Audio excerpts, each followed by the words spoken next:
Welcome home to St. Anne's.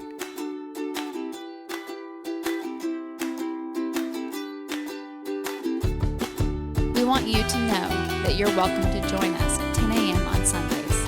Please be sure to hit subscribe to receive our sermons. We can't wait to meet you. Good morning. I know things are very, very different. And I think we can make sense of that through our gospel. So first I want to explore the gospel and then explore what that says to us as a people. This is a story. So I know when we talk about the story of the birth of Jesus, it all kind of gets smushed together. But as a church, we break it up because it is important for us to reflect on each particular piece. So this particular story comes after the three wise men have finally gotten there. It takes them a while. You're going a long way. You're on a camel, and camels are kind of moody, and they take their time and whatever. So they finally get there, and then we have this moment, because you may have recalled in that story that King Herod is very, very concerned about this idea of there being this new king. And there's a lot of persecution that's about to happen. And so Joseph receives a dream, and he is told, get out, take the child and flee. You are in charge of making sure that this child and his mother are safe. And Joseph takes that very seriously, and he does care for his family and God's son. And so we have this story of the Son of God, the Christ, being taken in the dark of night and fleeing to find refuge in Egypt. And that's an important thing, because it is a pattern of God's people.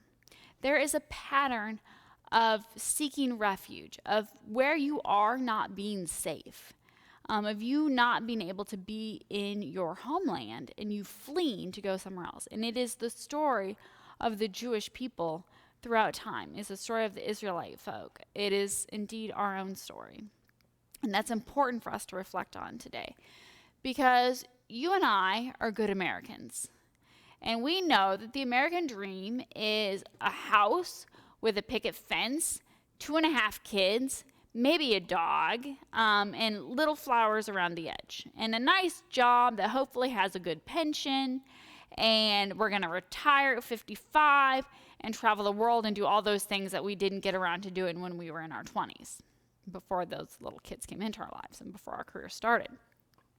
So we have what I would argue is the mythical American dream, right?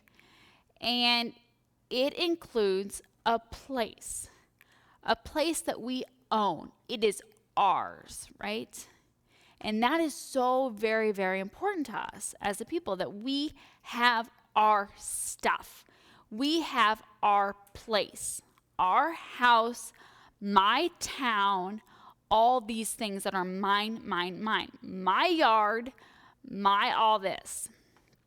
But here's the deal. We do not come from a people of place. We come from a people of transience, of searching for God, of following God wherever God may be. And here's the secret. We are obsessed with place, but place was never really home at all. Home is who we're with. And during this pandemic, many of us have learned that as a church, that church is not really a place. It's not a building. And we've argued that theologically forever.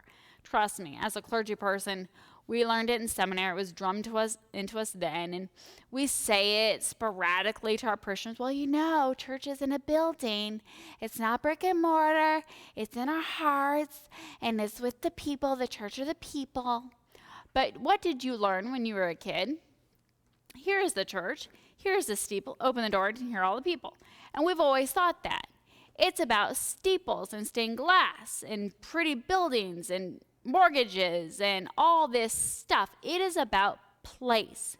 And I'll tell you, having a fairly young church, paying off that place and it being our place, ours, has been a big deal. And I'm not going to deny that. I am never going to tell you that the brick and mortar didn't matter.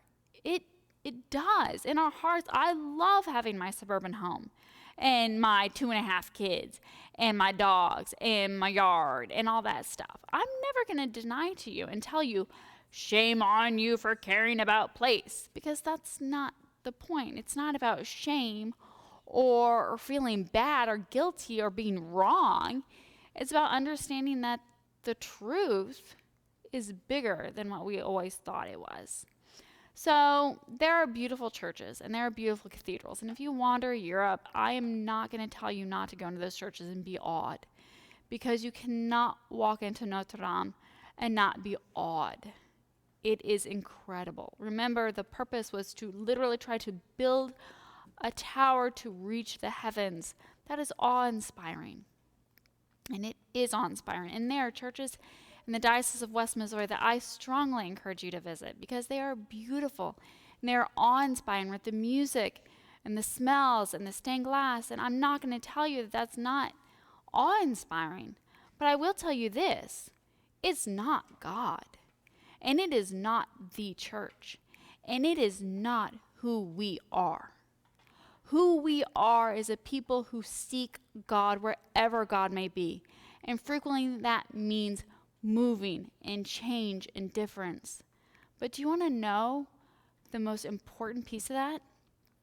Is if we are together, if we are Christ's body in the world, wherever Christ went, God was going.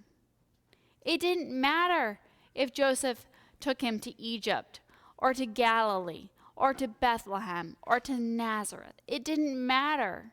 It didn't matter where Jesus wandered with his people. It didn't matter the place that they were. What mattered is that they were together as Christ. It matters that we are together as Christ. And it doesn't even matter if we're physically together as Christ. If we are together as the body of Christ, we are the church. So I'm not going to tell you not to worry about wanting a home or a house or a church or all of those things. But I will remind us that it is not the home. It is not true church. It is not true family. It is none of that. All of those things are tied to relationship, to being together in communion. Those are the things that matter. So I will tell you, and some of you may have already heard this. I know this was something that I kind of went to the vestry about.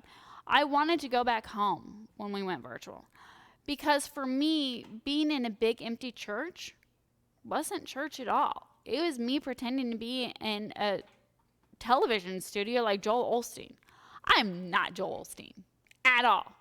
I am not that fabulous, ever. And I will never be that fabulous. And I'm not a performer at all. If you haven't noticed, not a performer. And so, for me, being in my home, which has nothing to do with it being in the suburbs, has nothing to do with whether or not it's mine or not, but it has to do with the fact that in my living room, right there is my mom. Right there is my husband. Right there is my kids. Right there is my dog. There's my other dog. And it is home to me. And I know that right on the other side of that camera is you. And you are my family. And you are my church. And that is why this is important. And that was me. That was not anyone knocking the door. I told you my dogs are here, and it's crazy. I should not knock on the altar. It's a bad idea.